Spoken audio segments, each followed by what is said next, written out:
Well, it's the second day of Week 6. I'm joined right now by Zikz himself. Do you still go by Zikz? No. I just go by Tony or Zikz. Okay. I'm joined by Tony or Zikz. I think Matcom always called you Zikz, which is why I like to call you Zikz. Yeah, he definitely did. Every time. Of course, this coverage brought to you by Alienware. Let's talk a little bit about TSM right now. Now, unfortunately, you just lost to Cloud9 in what seems to be almost every game this weekend. We see the team that's ahead suddenly lose a team fight, and then the other team rushes the base and wins. Why does this keep occurring? Maybe you can provide me some insight since it just happened with TSM. Why teams lose when they get ahead? Why are we seeing all these comebacks or throws or whatever you want to say in the LCS? I really don't have a good answer to that. A lot of mistakes. Okay. Just people are making a lot of mistakes. Like, it feels like kind of right now it's just a battle of who makes more mistakes. Like, there are definitely like plays that are like forced errors, I guess, where like you're forcing the person into a bad spot and then you're punishing them. But there's so many like unforced errors that happen right now in the LCS. So, yeah, I'd say that today there was a lot of those. Okay. Is the league in a bad place right now? I wouldn't necessarily say the league's like in a bad place, but Okay. I'd say especially like when new patches hit, like we struggle to adapt well to like new win conditions and this kind of stuff. Yeah. Okay. So it's just the patch right now. Yeah, I think the patch has kind of changed the dynamic that every team like used to play a certain way. You know, it used to be like Urgot Scion, and there was like no real like counter picks on top side. Now there's like a lot of counter picks on top side. So teams just have to prepare how to play like a different meta now that the patch has like forced a new dynamic. Okay. Yeah. Can you talk to me a little bit about that comp? Because there's a lot of conversation about it online. So I think Lore from EU said this is like a new hell. That this TSM comp is a new hell. I love it. People had a lot to say. Just about the C9 comp? No. TSM comp. Against C9. Yes. Okay. Yeah, I mean, the comp itself is just really good against what C9 was drafting. C9 was drafting a lot of like champions that don't have good engage. So they're forced to essentially play a really, really solid game of League of Legends, and Aatrox has to do a lot of work to make their comp work, because they don't really have anyone that can actually get on us. So Zoe, Varus, like these champions are just really, really hard to like get on because they're just, you know, poking you from 3,000 range. And you're like, well, I can't really do anything. So it forces the enemy to play really well, and you just have to like naturally be in the right position. So the only thing that you have to really focus on with this comp is just being in the right spot at the right time and covering your like other angles.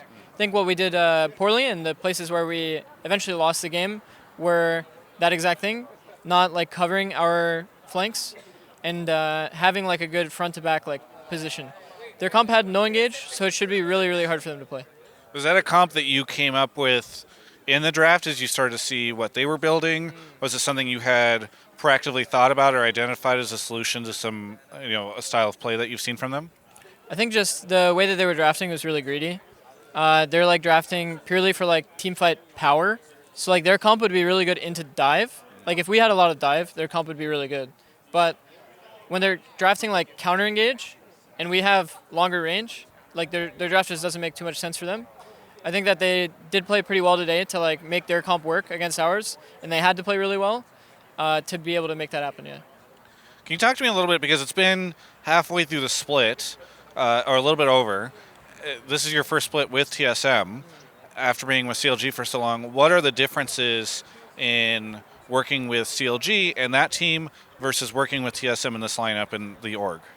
I think the biggest difference is, from my perspective, was when I was on CLG, I always tried to like really force like this culture of accountability where like people felt like they should be a leader within the team and be able to like call people out or be called out without feeling too bad about it. But something that happened when I came into TSM is like I felt like all of the players that were already on the roster had this like embedded in them. So on my first day when I'm like, yeah, I'm going to be holding you guys accountable to this, and then they were already doing it, it was like I never had to bring it up again. Okay. which was like, really good news for me because I felt like it was something that I had to be a broken record on in the past. But I think that overall, like, I'm really liking the transition. I think that everybody on TSM like really aligns with what I want and what I envision a like winning culture to be. So it's really, really good to work with TSM. And is that, when you say the accountability side, is that just the players sort of calling each other out or calling themselves out? What does that look like in practice? They're just willing to, I guess, have the hard conversations, like constantly, because they understand that that's the best way to grow.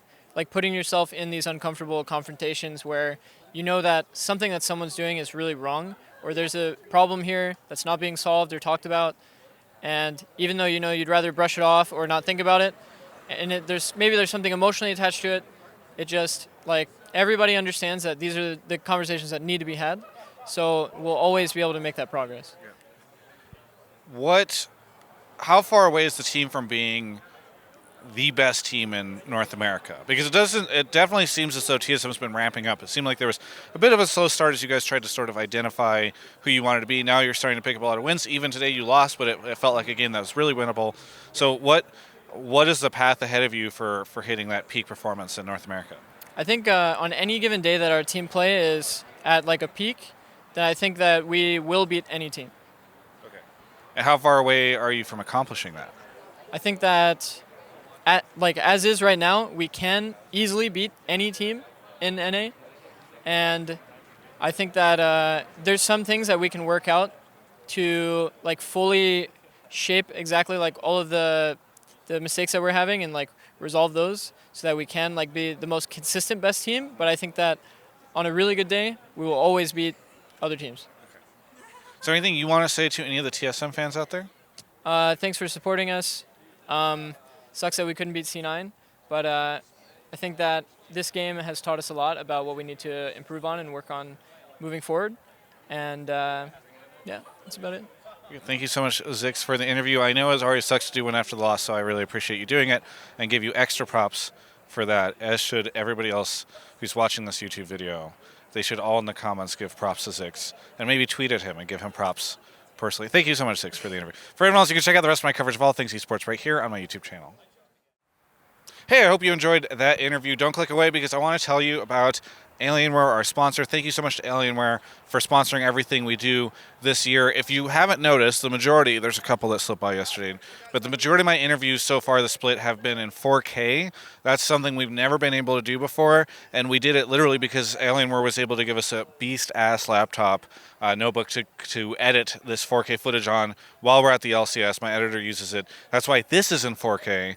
It's super hype. So anyway, that just allows you guys to see the crisp, poor-like resolution on the pro players. That's really what you want. I think I don't know anymore. I got to go interview Hanser, so I'll catch you later.